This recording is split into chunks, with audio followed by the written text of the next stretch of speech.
I'm Susan Abramson. I'm the rabbi at Temple Shalom Emeth in Burlington, Massachusetts. I don't know if you guys know where Massachusetts is. It's on the east coast of the United States. It's not far from New York. And so who I have here are members of my confirmation class. They're in grades 8th through 10th. And we're really excited to get to know you and to maybe learn about you, and you can learn about us a little bit. So what I thought we would do is start by just going around and having everybody just introduce themselves and say maybe how old they are and where you live and a little bit about your background or anything else that you would like everybody to know about you. So Jake, I'll just call on people. So Jacob, why don't you start? My name is Jacob. I live in Woburn, Massachusetts. Um, I like to play soccer and I run track. Uh, my favorite food is I like hamburgers or no cheeseburgers, and then I like to play video games. Awesome. And how old are you? I'm 13. Excellent. Okay, Sophie, let's go to you. Hi, I'm Sophie. I'm 15 and I like to bake and I live in Burlington, Massachusetts. And yeah, that's it. And how old are you? 15. Excellent. Okay, Tomer. Um, okay, hi, I'm Tomer and I live in Israel. I I like to play video games and my favorite food is pasta. Great. And where in Israel do you live? I live in the north of Israel, in a city called Carmiel. Great, great.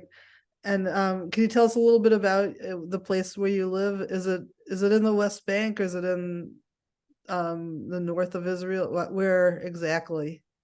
In the north.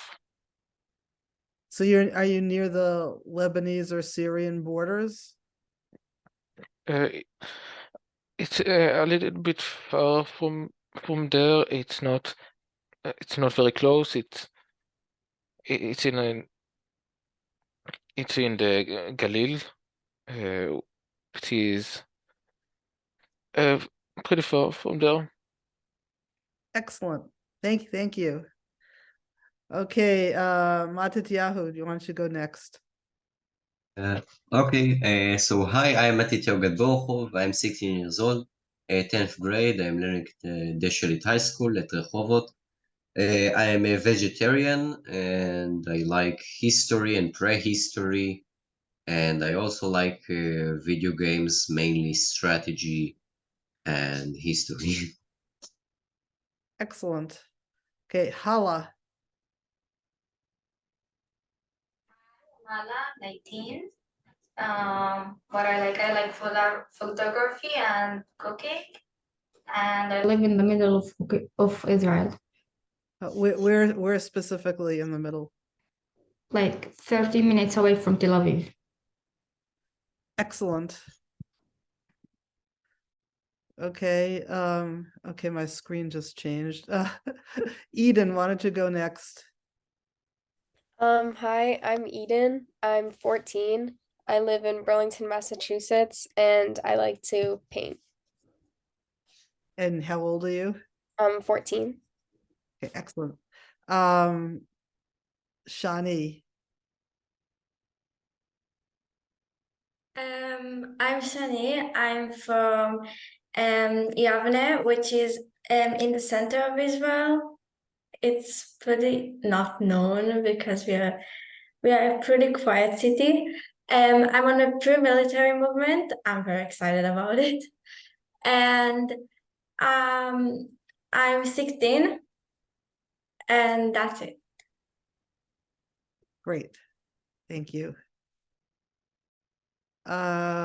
Caroline. Hi, I'm Caroline. I'm 13. I'm in 8th grade, and I like acting. Excellent. I live in Tewksbury, Massachusetts. Thank you. Gavin and Logan. My name's Gavin. I'm 13. I live in Burlington, Massachusetts, and I like to play soccer. My name is Logan. I'm 15. I also live in Burlington, Massachusetts, and I also like playing soccer. Excellent. Naomi.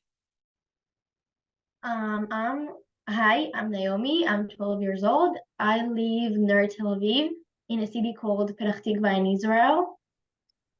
I love to play piano, and tomorrow I have an Arabic test, so wish me luck.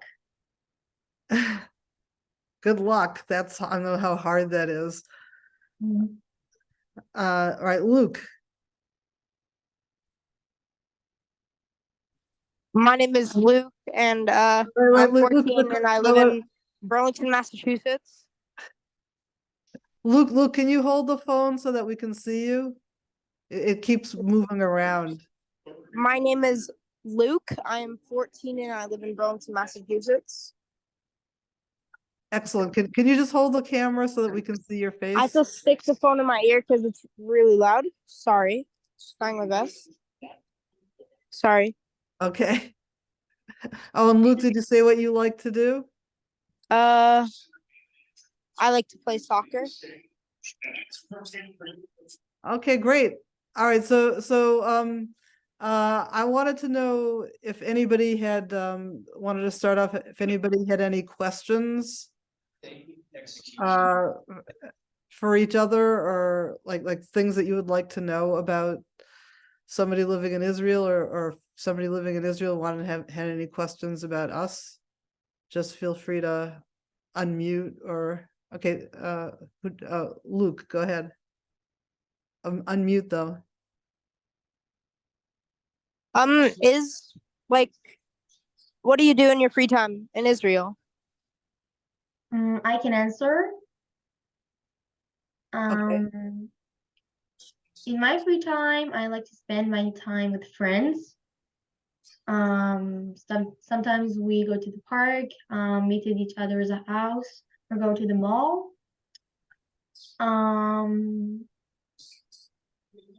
I like to play with my dog and be with my family.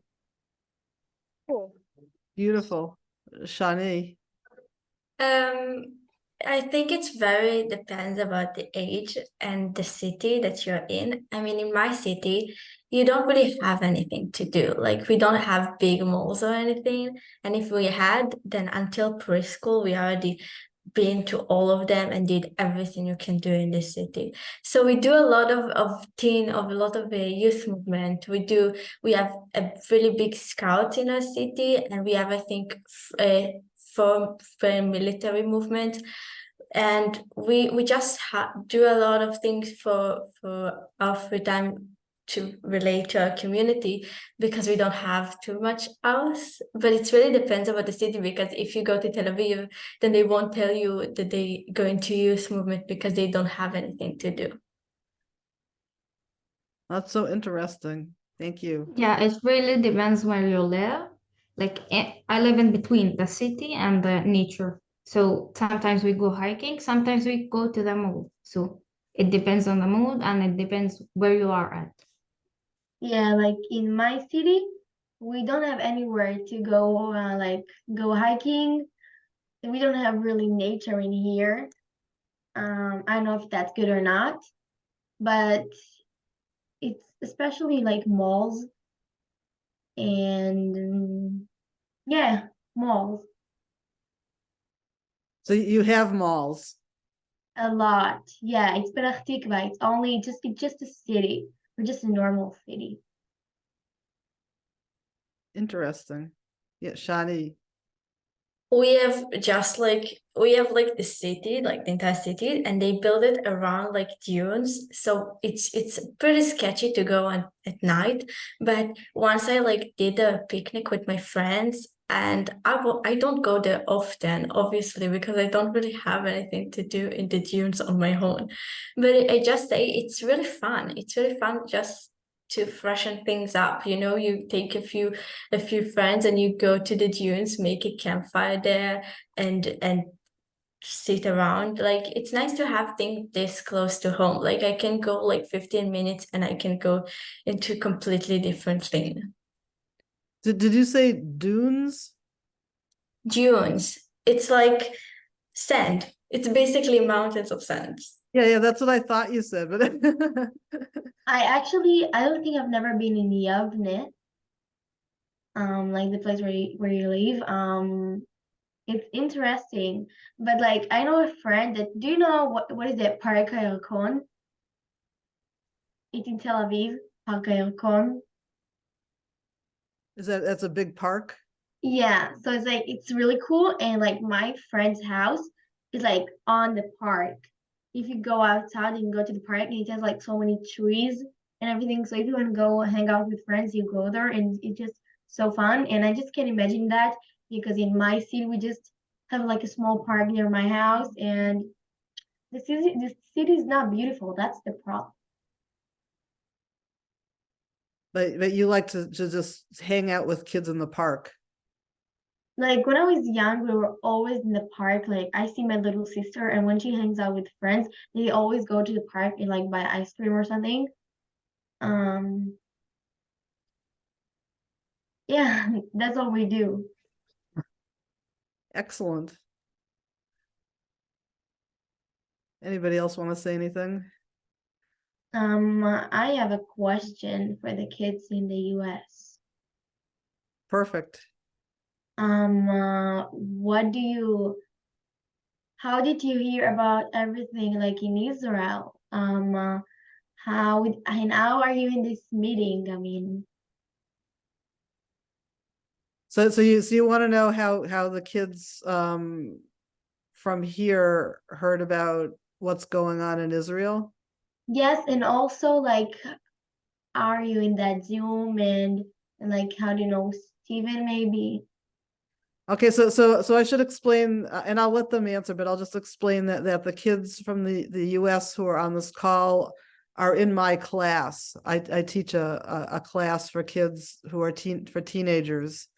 And so I invited my class. I met Steven, so I arranged with Steven to have this meeting with you guys. That's why they're here.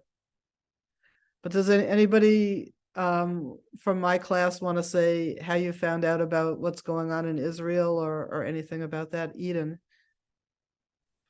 Mostly just like the news or on TV, and then also like at the temple, like we've kind of talked about it with like you, the rabbi, and everything like that. So I've learned it from like the temple and confirmation, and then also just like the news and people talking.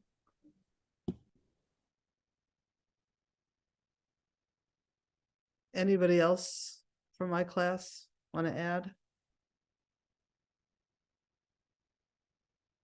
We may be a little bit shyer from my end. So to anybody, Sophie, it looks like maybe you want to say something. I can say something. I feel like I also hear it from like social media, but like I know that's not very like reliable. So like I try not to like listen to that fully. But yeah, just like what Eden said, mostly like my parents and like from the temple and stuff. But yeah.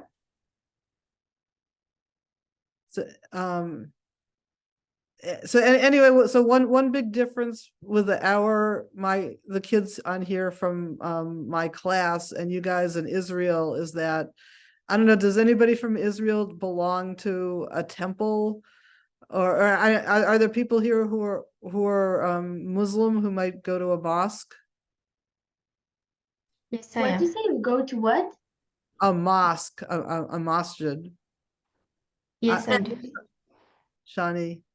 in my community, we are not that religious. Like we don't go to temples. Like we go on holidays, but it's not something that you're belonging. It's more like I'm going there with my family because my family is going there.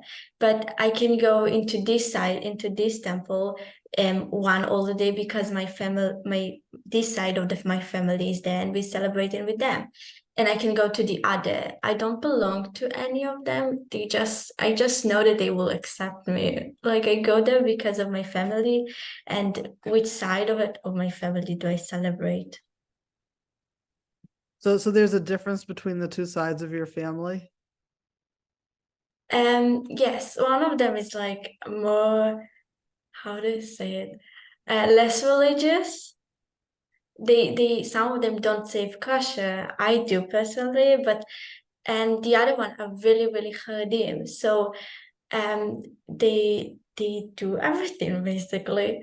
So it's everything is very leveled up, and even in the side that are less religious, we do have the religious stuff.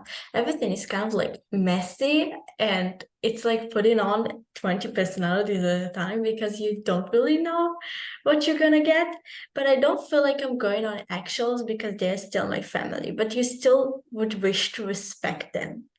But in Israel, it's like you don't have like, because that we are all like kind of like together, then you don't have like these kind of like gaps between one temple to another. It's just more about Ashkenazi and Sephardi and nothing in like between. It's like you can go and see in Yom Kippur especially, like people who never like went to the temple and people that are like there every week sitting together, and everything is just together. So I personally do not feel like it's too bad. I personally really love it because I get to see many sides of my of our culture, and it's different. I don't feel really belong to any temple. I do know that I have like at least 5 minutes away from me. So if I have any question or I want to celebrate something, I just go to one of them and they will welcome me with open arms. That's so interesting. So one side of your family is Haredi, which means like very, very, very Orthodox. From our just translating a little bit, and the other side is still like traditional, but not nearly as traditional as the other side. Thank you for explaining that. That's really interesting. What about the rest of you?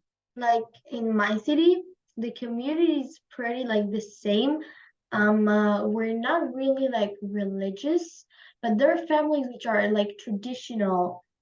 They're not like a Haredim or the team, not really religious, but they believe, and they do kiddush in Shabbat, and the candles and everything, and in on Saturday they're not with their phone and all the things that you cannot do. But we're basically like straight community, like we're all not Haredim or something. But I know a lot of friends and families which are religious. And we're all together, like there's no difference. We all do the same things and everything. Excellent. So what do you do like on a typical Friday night for Shabbat? Do you do anything as a family for Shabbat or no? Like we have the Friday night, which is the kiddush. So we're not like religious that we do it every week and it's a must that like we have to do it. But I do have friends that they do need to do it every week. But we like to, like when my family comes over, then we do the kiddush and everything with the candles and the food. But we're not like, but like on Saturday, we're not like not with our phones or something that religious families does.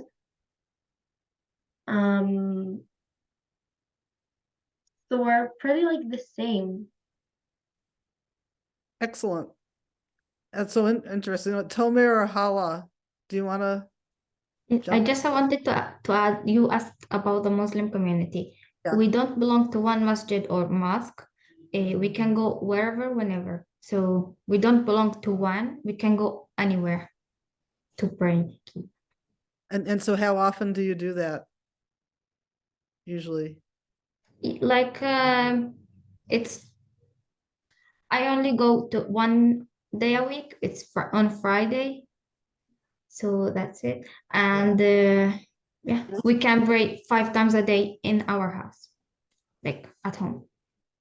So that's what your family does? Most of them, yeah, not all of them. Thank you.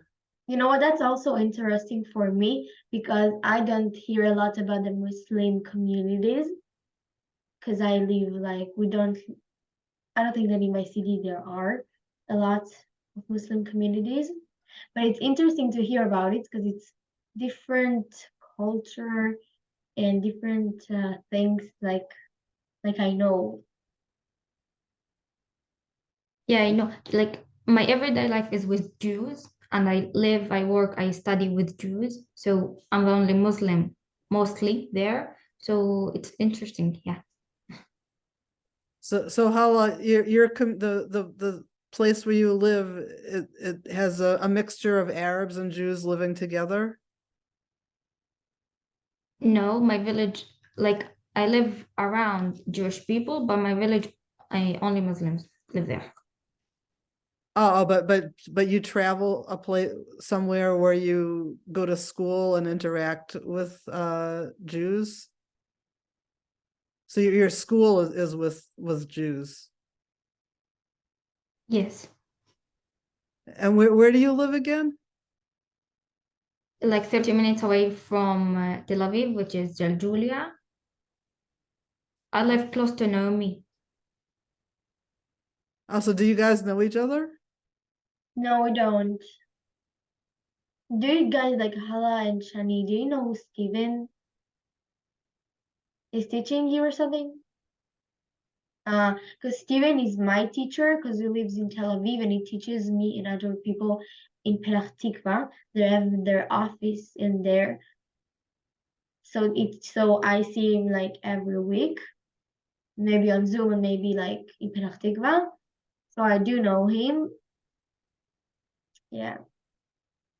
I personally, sorry. Oh, no, go ahead.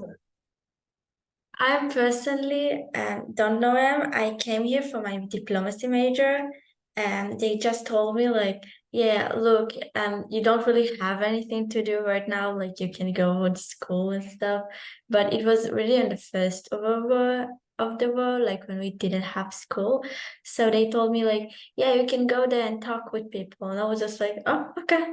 And so I came here, and that's how it goes. Like. Well, we're really glad to have you. They were students. Sorry, say that again. Can I ask questions for their students? Absolutely, go ahead. In their school, like, do you have one more, like, I don't know. How many nationalities do you have in one school? I know that the US has too many nationalities living with each other. Like, how does it go? Excellent question. Somebody from my class want to say how many nationalities or religions or cultures go to your school together? Eden. I think it's all kind of like mostly mixed around. I know like religion wise for my school, there's like a lot of like Christians and everything. But then it's also like mixed around. There's also like a lot of like I have a lot of like Muslim friends and everything like that. So everyone just kind of hangs out though. Like it's not like split really. It's kind of just all mixed together. Excellent. Caroline, did you want to add something? Yeah, I agree with what Eden said. It's mostly Christians, but everyone's just mixed together. There's like not any separation or anything. It's just everyone in the school. Excellent. Yeah, I would say most people in the kids who in my class, their schools are Christian, right? Well, mine, I have like close to like 1/3 of my school is Jewish. So like we get like And Jewish you, stuff and and you stuff. go to the Jewish school? No. I just a lot of people are Jewish. Yeah, so different areas around in the towns, like some towns have more people who are Jewish, some towns have less people who are Jewish. So Jacob goes to a special school in a town where there happen to be a lot of Jews. But that means 2/3 of the people, Jacob, that you go to school with aren't Jewish. Yeah, like Muslim, Christian. I don't like know any of others. Aren't there like some Hindu? I know in I mean, Burlington. like most. Go ahead.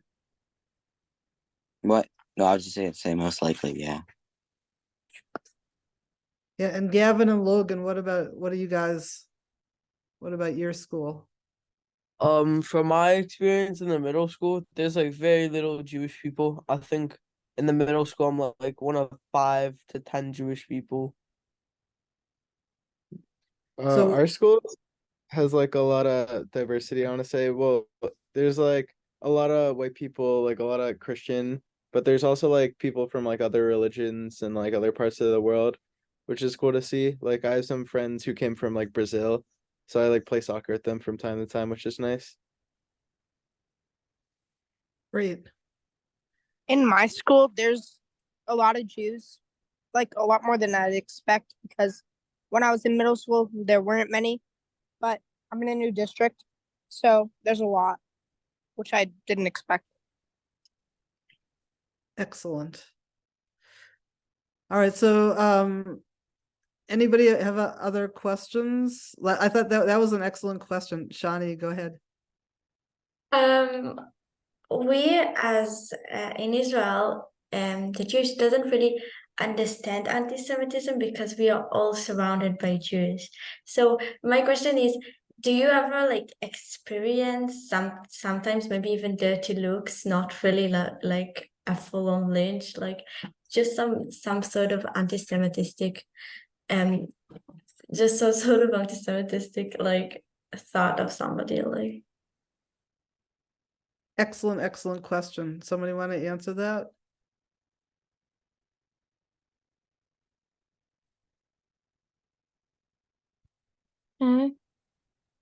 Caroline, go ahead.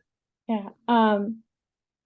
My school, there's not a whole lot of diversity, like except for my friends. Like no one knows I'm Jewish, so there's not a whole lot of anti-Semitism because there's almost no one to be anti-Semitic against. There's not a lot of diversity in my school, at least. Yeah, so that's an interesting point that because there are so few Jews and everybody looks kind of the same, a lot of times people might not know that the kids here are Jewish. But is anybody, I'm sure kids in my class have experienced something that was anti-Semitic sometime.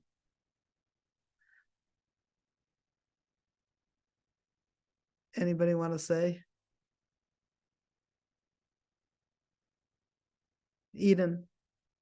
No, I kind of just agree with Caroline. Like, I don't think I've personally had anyone say anything anti-Semitic to me. I mean, yeah, but I don't know. Yeah, there's not a lot of, for my school, there's not like a lot of Jewish kids. So whoever is Jewish, people might just like not even know. So I haven't had anything personal. Thank you. Sophie. Yeah, I feel like nothing really like big has ever happened to me or anything. It's mostly just like backhanded stuff that's like a joke for like acquaintances that I have, but like no, I don't think a lot of people like know I'm Jewish also. So like yeah. So, Eden. I forgot to mention there was like some stuff like when I was at the middle school, people would draw like swastikas on the bathroom. So there was stuff, but it wasn't towards like me as a specific person. But I guess there are some people that would do like hateful stuff like that. But yeah, those people get like suspended and like everything like that. Yeah, Shani. I have like a follow-up question. You say that like people don't know that you're Jewish, but I find it kind of like hard to say like how can you kind of like make them don't know when you like go and celebrate like your holidays. I personally in Yom Kippur don't go to school because well I can't go to school. So if you like in Yom Kippur, so you're fasting and you don't come to school, what are you just going to say that you're sick? I think that this have to come out sometimes.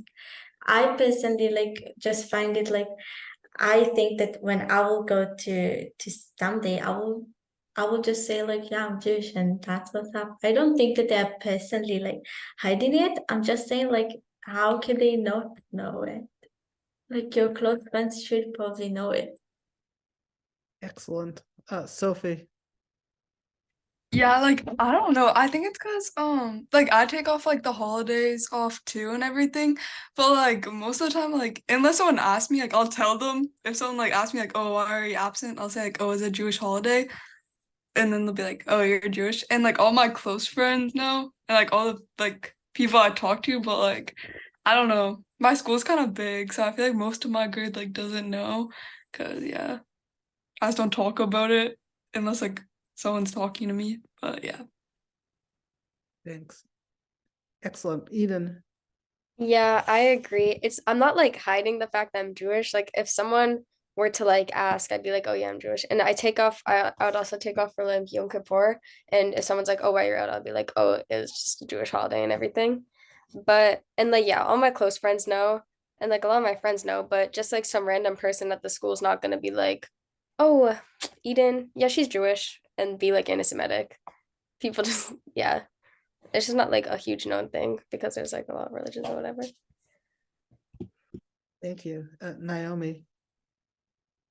I have a question for you. Like in your community, there are like people that are really Christian and going to church and all. But like in movies, there are always these communities like that I see with people that are going to the church. So like, do you know people that are doing this? Good question. Eden, go ahead. Yeah, a lot of like my friends are just like people I know at school. They just go to church and like whatever. Because I mean, where I live, there's like a kind of like a lot of churches. Like there's one right by our temple too. And so they'll maybe like take off a day of school to go to church for something. So yeah.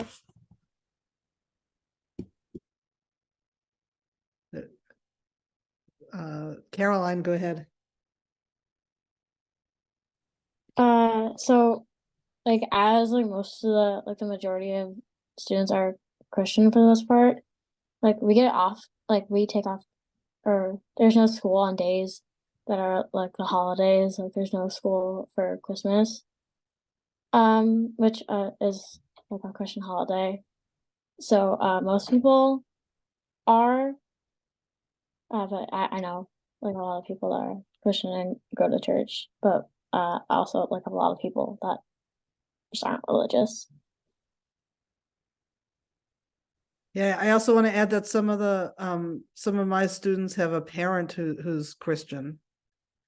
Like you know, one of their parents is Jewish and one of their parents is Christian. So I know that's a huge difference from Israel, where hardly anybody is Christian. Shani.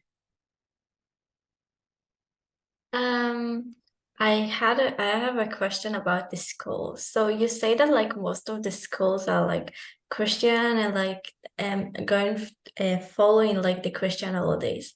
So did you ever like find it like kind of like hard getting out of school because like you had a test or something and they like wouldn't let you like leave to go to the temple or go to Yom Kippur or Hanukkah or something like that?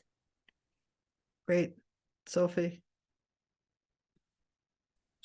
Yeah, I've had like multiple times where like my teachers would like put like tests like on holidays, but I would just be like, oh, sorry, like I just can't come to school.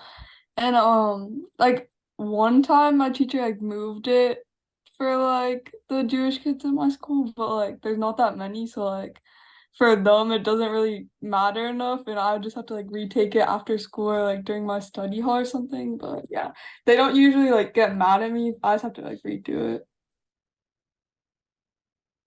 Eden, go ahead. Yeah, I agree with like what Sophie says, but then also I feel like it also really like depends on where you are, because some of like my cousins that live in like Newton, which is like just like half an hour away, like it's nearby, but there's like a lot of Jewish kids in their town, so they get all the Jewish holidays off and everything like that. So it just kind of depends, but I agree with Sophie for our school. Great, Naomi. I also have a question, like when when you're Jewish, but you're like in Christian, like you're more like Christian communities, then like you meet with a lot of Christian people, like do you still celebrate the Jewish holidays, or you like celebrate Christmas and all? What do you celebrate? Like Hanukkah is, and then now in the weekends, like do you celebrate it? Great question, Caroline. I mean, all right, so my dad grew up Jewish, but my mom grew up Christian. So we still celebrate Christmas because of my mom. But that's really it. We like my parents decided that they would raise me like Jewish and go to the temple. So I celebrate the Jewish holidays, but I'm like, we kind of celebrate Christmas because my mom grew up Christian, so she really likes doing that.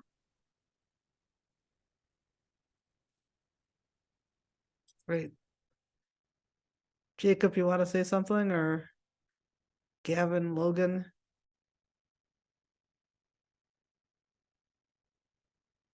Okay, so do any of the other kids in my class like celebrate Christmas somehow, or Easter, or just the Jewish holidays? We don't celebrate Easter, but we kinda do Christmas thing. Our grandparents are both Christian, so we go to their house on Christmas. So it's kind of nice. We like celebrate both of them. To tell you the truth, I'm asking you this while our Jewish communities all in Israel are trying to celebrate also the Christian holidays, like in Halloween. For years, we've been trying to do it. We're like, do Halloween. It's like so fun. We really want to do it. And it actually happened. This year, we couldn't do it because of the war. We were really sad. Like my cousins, they already like customized everything and they were ready. And then like the 7th of October, and they were like, okay, maybe that will still happen. But no. But last year we had Halloween, and it was like the first year when a lot of groups did it, a lot of cities. It was so cool. I really loved it. But because here in Petah Tikva, it's buildings, and it wasn't really attractive because we were just going in the elevator and like knocking, and every apartment we see, and like in the US, they're like a big, they're not really buildings. Like in where my cousins lived, there were only like private houses, like, and yeah, so it's more fun because you walk a lot and you knock in each house. So now just the elevator is stuck with 100 of children, and we're like knocking at every apartment. So it was really annoying and stuck, like in each building, like 100 of Israeli kids are running. Can you give me some candy? But it was okay. It was fun. So were people expecting that, to have kids knock on their doors and ask for candy? Yeah, I mean, we like had a list. Everyone like walked with their phone, and we had a list of all the apartments that are celebrating Halloween. So you didn't just knock on an apartment and say, "Are you celebrating Halloween? Because I want to get candy." No, there was like a list. So we got into like we saw like the 4th floor. Okay, there everyone are celebrating Halloween. So we knock on each door like in the same floor of the building. So like people knew it. That's awesome. Luke, you had your hand raised. Do you guys have any like monuments or like historical monuments or something like that? Is it monuments? What is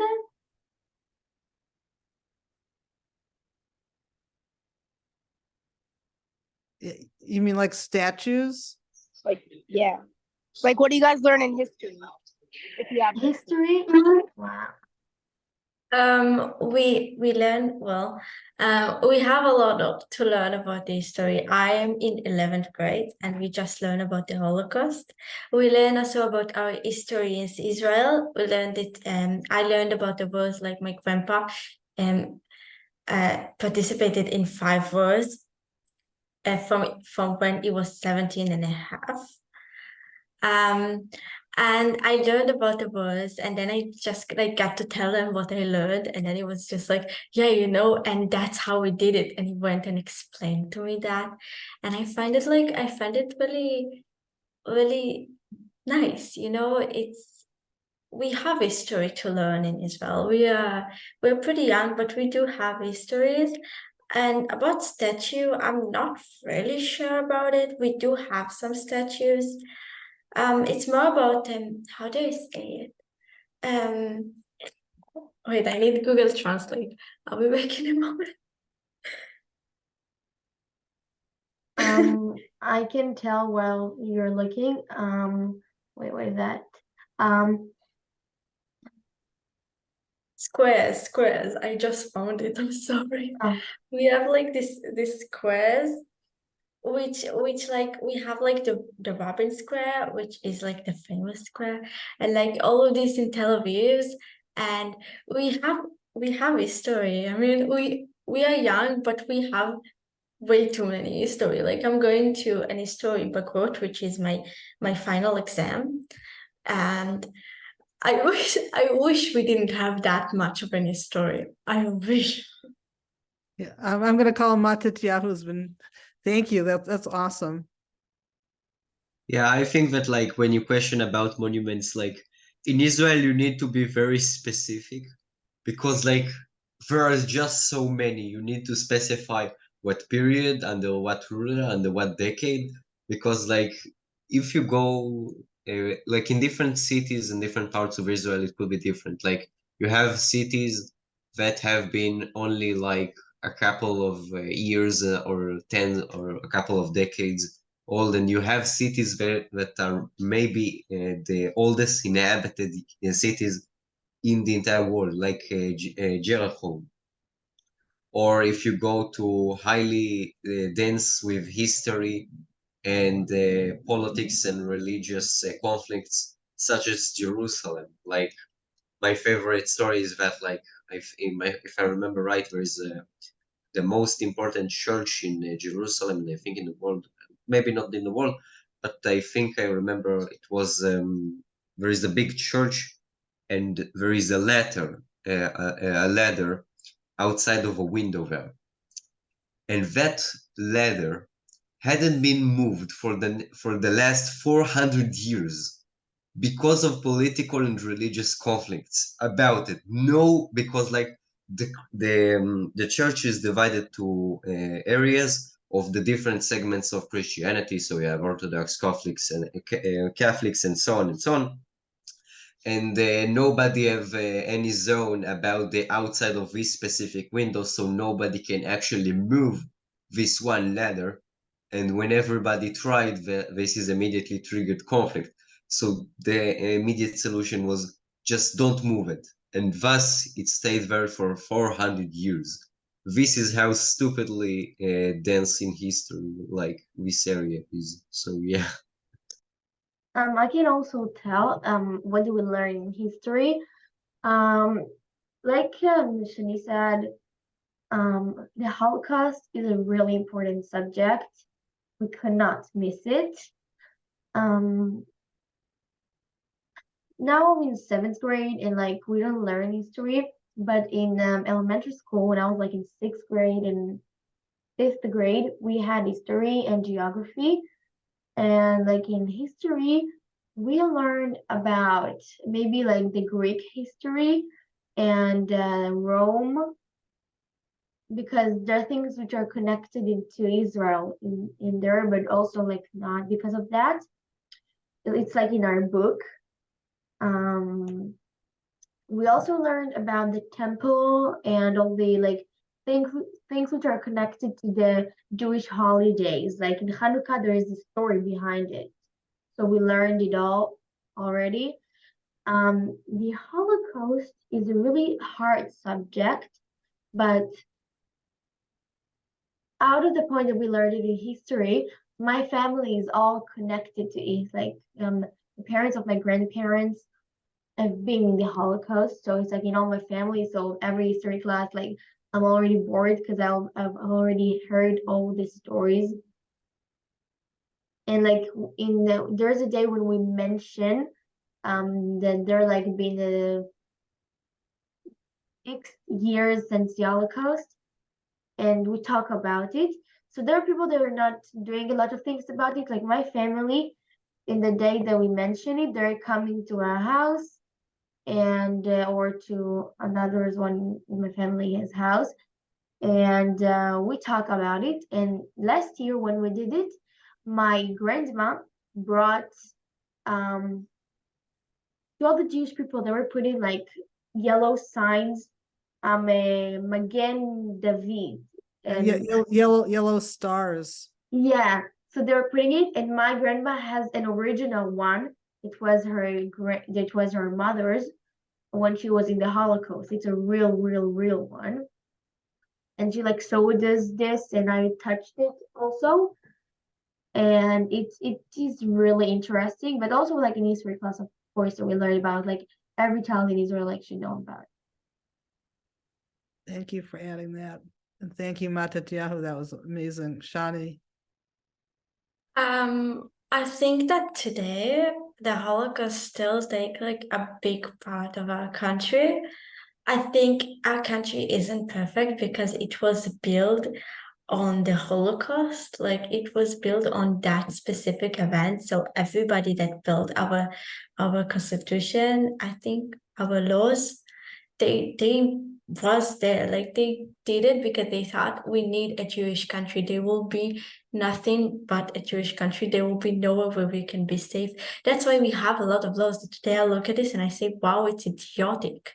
But then again, I say like, today I see a lot of Muslims and all of the people in our country as equals, and yet some of the laws I still understand why they did it.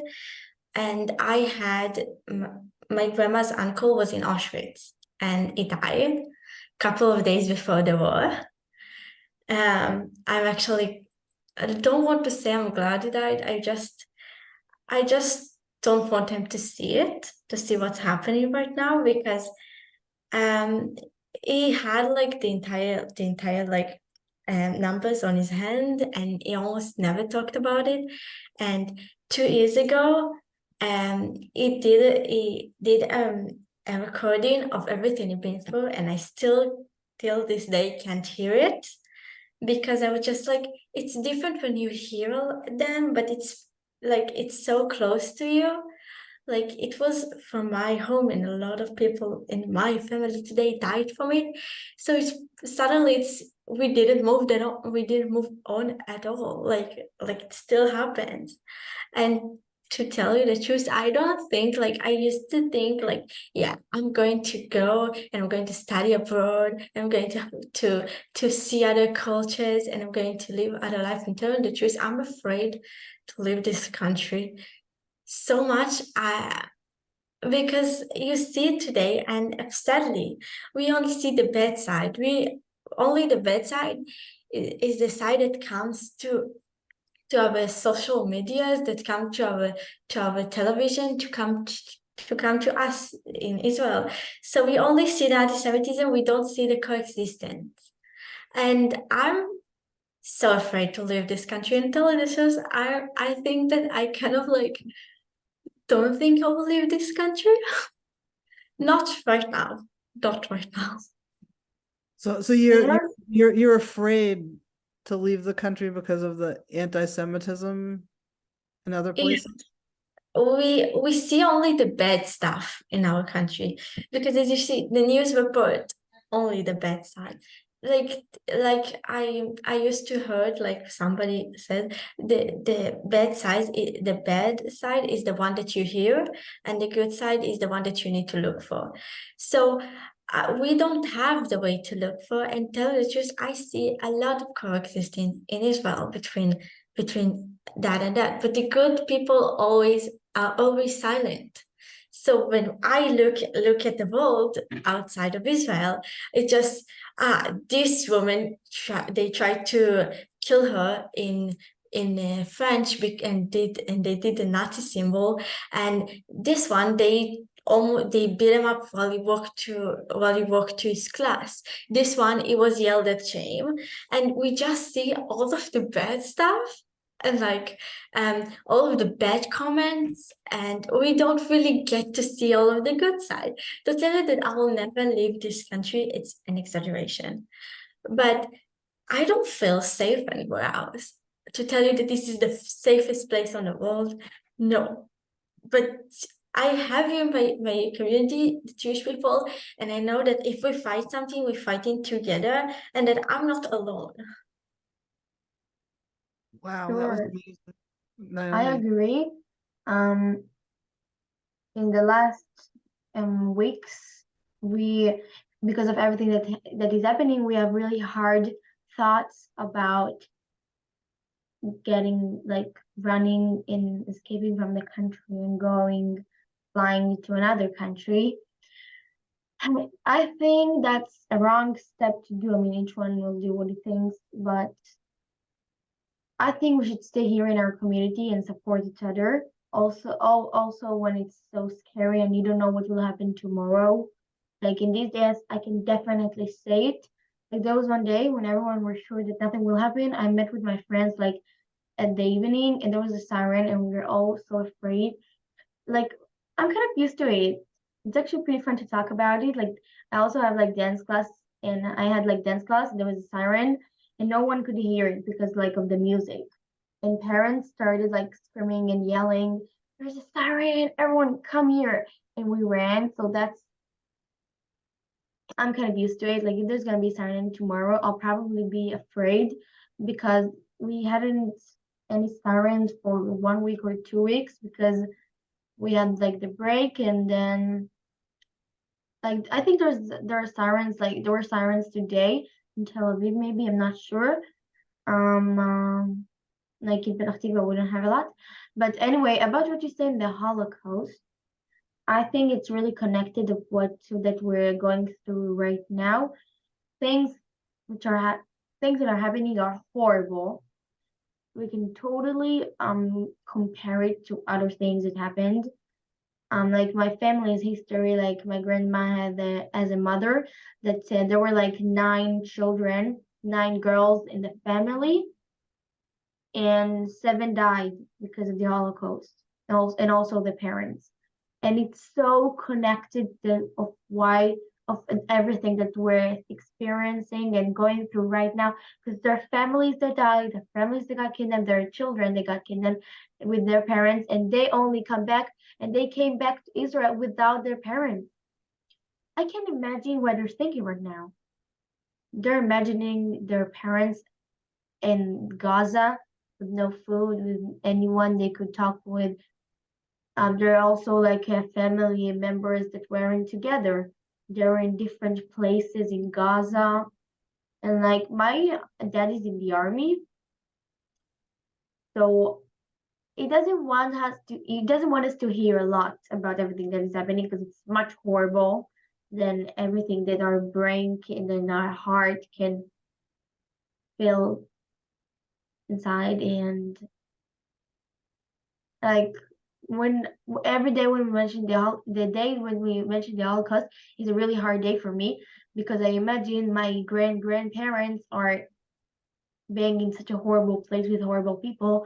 But now I also imagine that every night when I'm going to sleep, I imagine the people in Gaza, and that's horrible because it's reminding me so many horrible things that my mom always talked about, because their grandparents were in the Holocaust. And when she was a child, she was always hearing bad stories about, she was also always telling us about these scary stories, because when she was a child, and grandparents, when she talked to them, she talked to someone that has been in the Holocaust, which is the most horrible thing. And now I talk with my friends, and my friend's grandpa lived near Gaza, בעוטף עזה, and he died, and I feel like the same, and it's just horrible, and it's connected to what that he said. Thank you so much for sharing. Those are really, really hard things to hear. And I know like we're all praying for all of you, and it's so hard right now. But it's so good that you're able to express and tell us this. So your father is in the army right now? Yes, he actually came like on Thursday, like for 2 days, and it's actually so weird because I'm watching everyone and their parents are coming back for a whole week, and my dad is not gonna be here in the night of Hanukkah. So I'm like, Dad, you have to come back. And he's like, yes, I'm gonna talk with my friends. I'll come back, but he does. But that's okay. I know he's doing a great job, and where he is where he needs to be. Yeah, that's still so hard. Yeah, of course. I mean, it's also hard without my dad because he's doing everything in my life. He's always helping me, taking me to my dance class, my piano lesson. But that's okay. We're already used to it. It's already 2 months in the army. And can you tell us a little bit about when a siren goes off? Like how long do you have to get to a bomb shelter? Wow. When there's a siren, I'm usually freaking out. I'm like, oh my God, there's a siren. It's usually like happening in such wrong moments. Like there was a Zoom with Steven, and Steven just started talking, and there was a siren. He was just, hello guys, siren. So what I do is I just like we have the mamad because it's a new building. It's in that room, so it's really close. Like in the 7th of October, I didn't have to do something really difficult. I just woke up from my bed and walked to the mamad, and we need to stay there for 10 minutes. And so you have a safe room in your yeah, apartment. it's not really safe, but like you can hear stories about people that went to their mamad, and all the house was like maybe like there was a fire because of a rocket or something, I know, and because they were in the mamad, they got saved. Like they're okay now. Wow. Shani. We personally in my city have a minute, so it's more than enough. So you have 1 minute to get to the bomb shelter. We have 1 minute and a half. I mean, it's the best we can have. I mean, it's not the best.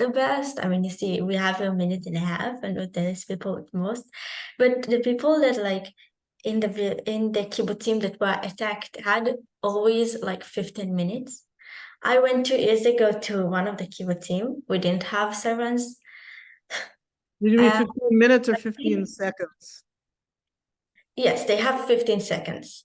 Yes, in the south. They have 15 seconds, and I was in one of the kibbutzim, Nachal Hoz, 2 years ago. Like that was okay. But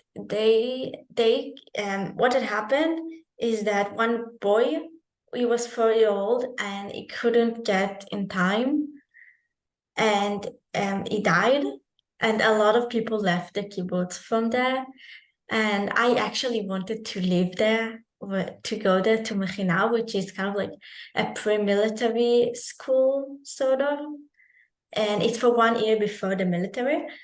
And I really, really wanted to go there today. I don't see it too much happening. I hope that they will bounce back on their feet fast, so I will be open, so I could be going there. But I don't know how much it will happen. The Mechina helped them to get people there because what happened to that boy. I really hope that they will be okay. Aside from that, I react to the sirens pretty well. I think that I grew up to that, and everyone in my family is so kind of like, we have to go fast. So I usually I do run to there because I don't want to to because everyone is just like wanting to shut the door. So I do run there, but I feel more like anxious about my dogs that like don't really understand the situation than the actual thing. I just hope for the best, and I know that everyone that is safer.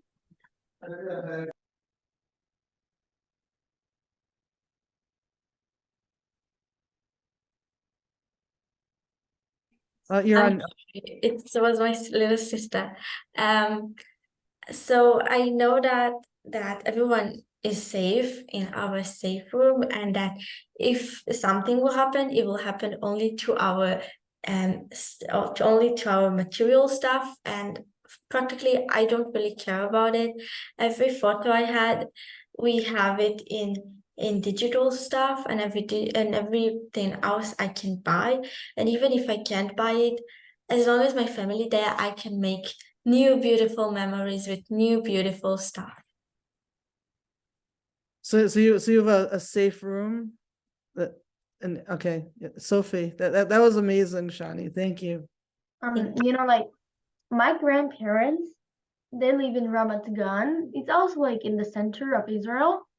No, wait, they don't live in Ramat Gan. They live in Givatayim. It's also in the center. It's also in the center. They're like 40 minutes from Petach Tikva. Anyway, they don't have mamad like we have. They need to go downstairs like to the miklat. The bomb shelter. Yeah, so it's harder. Like when they go to she tells me all the time that when they go to have a shower, it's so annoying because if there's a siren, it's so like they need to bring like something and run. And I also had a siren when I was in the shower, but it's much easier right now. But the most like the weirdest siren that I had like in the most wrong time, it was when we drove, like we were in the car and we were like a minute from my house, from my building. So we just we put like the one who drove us, it was a friend. It just started driving fast, and we drove, and I was like, come on, there's a siren, something can happen, we have to get into the bomb shelter.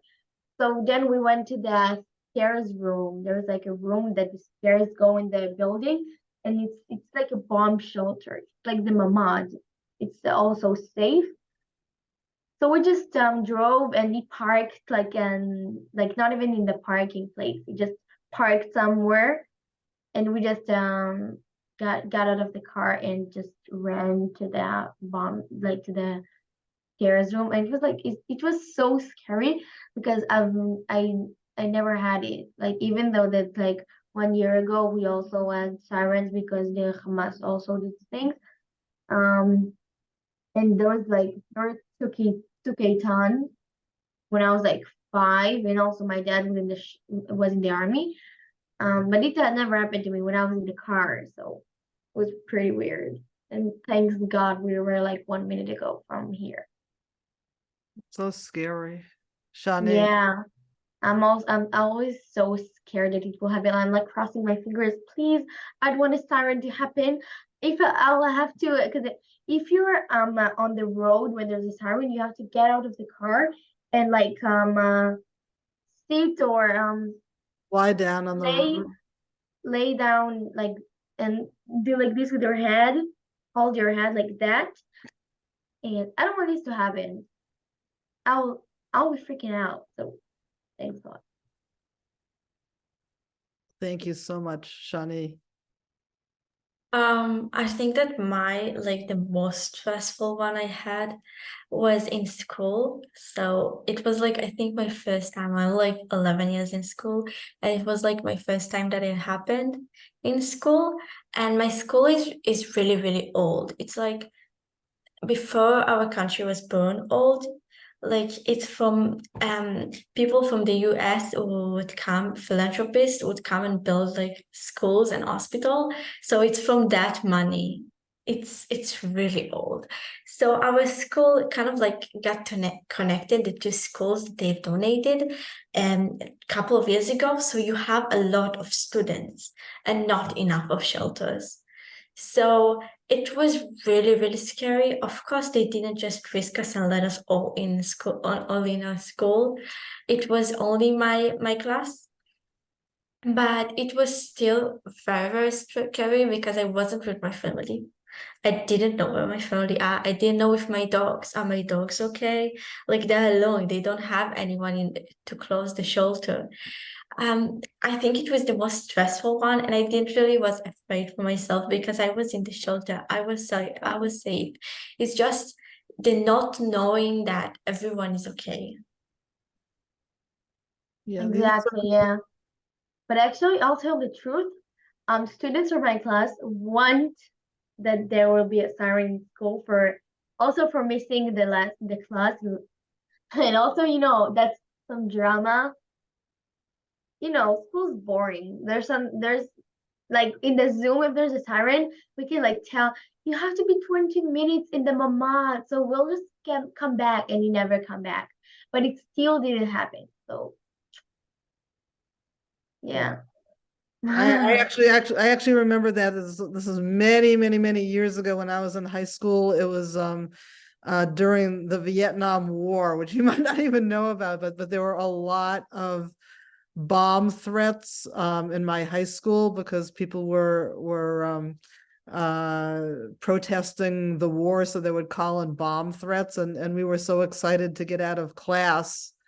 We would run out of the building, and the teacher, we would tell the teacher we have to stop the class because of we have to run out of the building. And I just remember that, but it's nowhere near what you're going through. But Hala, do you wanted to say something? I wanted like a question off topic. I wanted to ask about the holidays. Do you all, the students from us, do you all celebrate Purim? How do you celebrate it? Or do you dress up the school? So do you celebrate Purim? Guys, I'm sorry, but I need to go. Okay, thank you very much, Thank Naomi. you. I enjoyed it. Well, we loved having you here, and I hope that we Thank can. you. Bye. Bye-bye. Does anybody want to answer Hala's Eden? I don't, so normally for like Purim or just really any Jewish holiday, I take off from school, so I'll kind of just like go to the temple and celebrate it with my family and stuff like that. Shani? Like, I know it's kind of like, but like, do you do stuff with like your other people like, in your age, like other Jewish people? Because like in our country, so we have this school celebrating, and we have like kind of like our own celebrating in some clubs and stuff. Not that I'm going, I personally don't like it, but just like, is it like, can you like, do you rent something like a little close thing to do like a Purim party for you and your friends, or Hanukkah party or stuff like that? Eden? Yeah, so for me, there's nothing really like school run since there's not like a whole bunch of Jewish kids where I live, but I will, like me and my friends this year, we might celebrate Hanukkah together for one of the nights and stuff like that. So it is kind of, there's little stuff like that I do with groups with like my close friends, but nothing really that my town or school runs. So yeah, so Hala and everybody else. So our temple has its own building, a big building. And so we have all of the celebrations in the temple building, and somebody made a big Chanukiah that we put it right in front of the temple. So every night of Hanukkah, we go out and we light the Chanukiah. And we have a Hanukkah party in our building, and we have Purim in our building, and a Purim party in our building. So that's the good thing about having an actual temple building, is that you sell it. That's the place where you celebrate all the holidays with the Jews in the area because there aren't that many of us. But can I ask you, Shani, hold on a second. Hala, can I ask you, are there sirens going off where you live? And do you have like a bomb shelter or a safe room? Yeah, there are sirens. Today we didn't have sirens, but we do have sirens usually. Um, about the bomb shelter, yes, we do have in the neighborhood. So all of the neighbors come to this shelter, or some people have shelters in their houses. So yeah. Mm-hmm. And Tomer and Matityahu, I just wanted to ask you the same thing about what it's like now for you guys, or do you have like a relative in the army, or do you have sirens a lot, or is something you can tell us about your life right now with the war? Okay, so my uncle is in the army. He's not a soldier. He's not in Gaza. He's in somewhere else. In I feel, he, and I live in a city where we have 30 seconds to when there's a siren, and we had only one siren. It and but I have relatives who have sirens often in the north. They live in other cities that have more sirens, and that's it. Do you hear like planes and helicopters and everything over your head? Yes. Like all Yes, the time? All the I hear a time? lot of planes, and yesterday I saw a helicopter right over. I sat in the garden of my house, and I saw a helicopter passing right over my head, and Wa- it, Was that scary? I think it wasn't scary because I knew that it's people who are who protect us and just uh, want to uh, want that we we will be safe, and that's it. Thank you. I want to add something. Oh, sorry. That's okay. I just wanted to find out from Matityahu what the deal is. Like, how long do you have when a siren goes off, and if you have any relatives in the army or anything like that?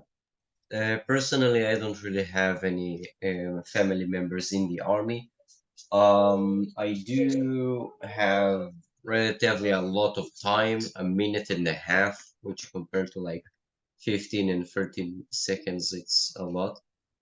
Um, we actually don't really have any mamad or bomb shelters. We just have a basement, which is functionally similar, but it's an old building, so we need to reconstruct the bomb shelter and stuff like that.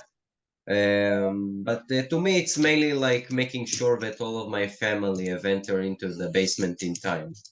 And we usually like our biggest concern is not to like I personally less concerned of the missiles themselves and more of it and more of it like my little brothers will get bored or get scared from the situation. So we usually bring out snacks and board games to cheer them up. For example, we have a little mini game with snacks where we just have a couple of snacks and whoever gets to the basement first and leaves last gets a snack or a cookie or something. Or we can hide it in the basement and you need to search for it and stuff like that. It's really great. Well, that's so interesting. How have you had many sirens go off? Usually sirens are usually once a day, twice a day. Sometimes it's only like once in 2 days. It's inconsistent depending on the situation. But yeah, it is quite consistent. Sorry to hear that. Hala, go ahead. I wanted to ask something. Not sometimes I don't run to the shelter personally, like other members of my family they do. I don't. Why? Because we have sort of a airstrike shield, which is doesn't let the strike come to near our house or near our town, our village. So I feel safe in that, so I don't run to the shelter, or only if we have more than one siren, I go to the shelter. Oh, so like the Iron Dome, are you talking about that hits the missiles in the midair? You Yeah. feel like you're safe because of that. Yeah, I live near one, so I don't really run or go to the shelter. Oh, I usually stay in the house. Oh, so you live near like where Israeli anti-missile Yeah. missiles are shot. So you feel like they're definitely gonna get whatever missiles are heading towards you. They don't usually like we had 2 airstrikes come near our house. Like we bombed the area there, but like I usually don't run to the shelter because I don't know what happens. Thank you. That's so interesting. Shani. Personally, like, I know it's like feel like the Iron Dome, like, it protect us from everything, but that's not true. The reason we go to the shelter, it's not because of the missiles, it's because of when the Iron Dome is like breaking them, a lot of like the shutters can come and well, not nice, let's say it like this. I had a shutter go like this in my home and we had like Shrapnel? yes, and it's really deep in the ground. So, like, that's why you need to go 10 minutes. It's not because the Iron Dome can't have it. Like, if you have a missile, then it won't stop being dangerous after like 1 minute. Like, it dropped. But the 10 minutes is so if the Iron Dome does it, so the all of the fractions of the missiles can land and everyone is safe.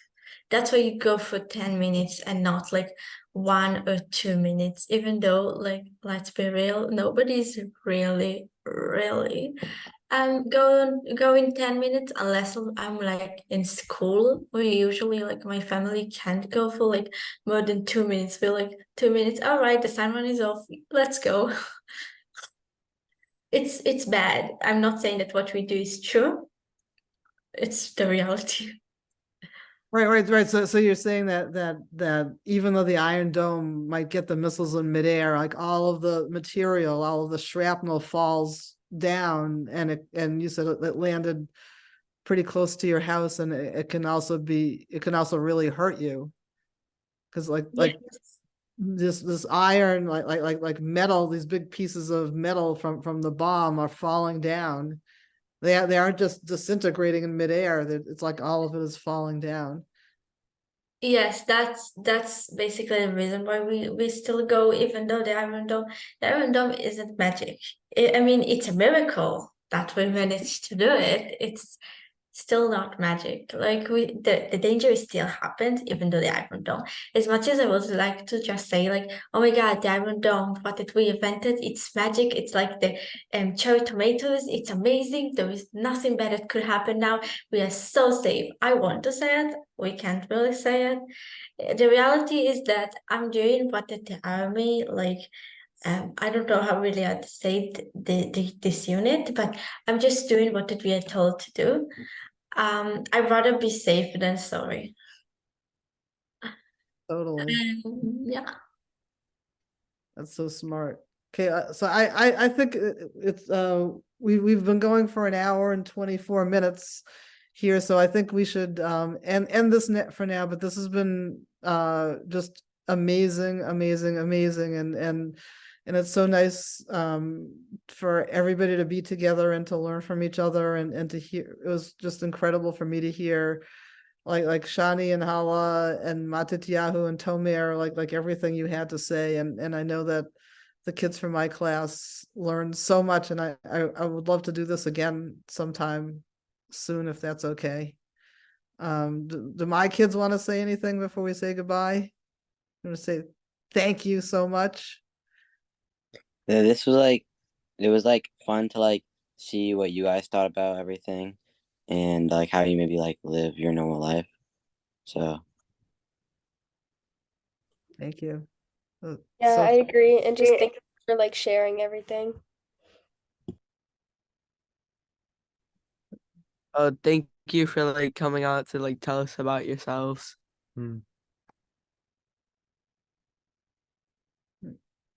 Caroline. Thanks. Yeah, thanks. It's been really interesting learning about your lives. So thanks for sharing. Sophie. Thanks so much for coming. Like, I feel like it was really cool to learn about like even some parts about like your everyday life and everything. But yeah. Thank you.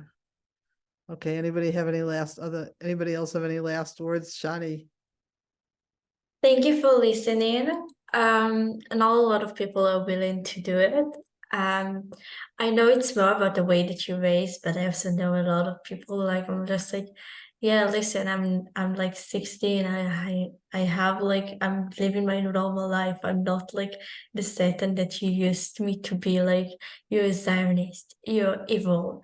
Like I'm just happy that you're listening, and I think that you should take it like as a really positive thing, because not a lot of people today are willing to listen. Well, we're all extremely, extremely supportive of you, and we're sending you a big hug. And we just, we just want to do whatever we can to make your life a tiny little bit better, because we understand how horrible things are right now. So I'm so glad that we were able to at least provide a little bit of support for you, but I want you to know that we're always supporting you. So you can just like think that we've all got you in our hearts all the time. Thank you so much. It means the world to me. Excellent. Okay, so goodbye everybody, and we'll set this up some other time soon. Take care. Take care, everybody. Bye bye. Bye bye. Bye.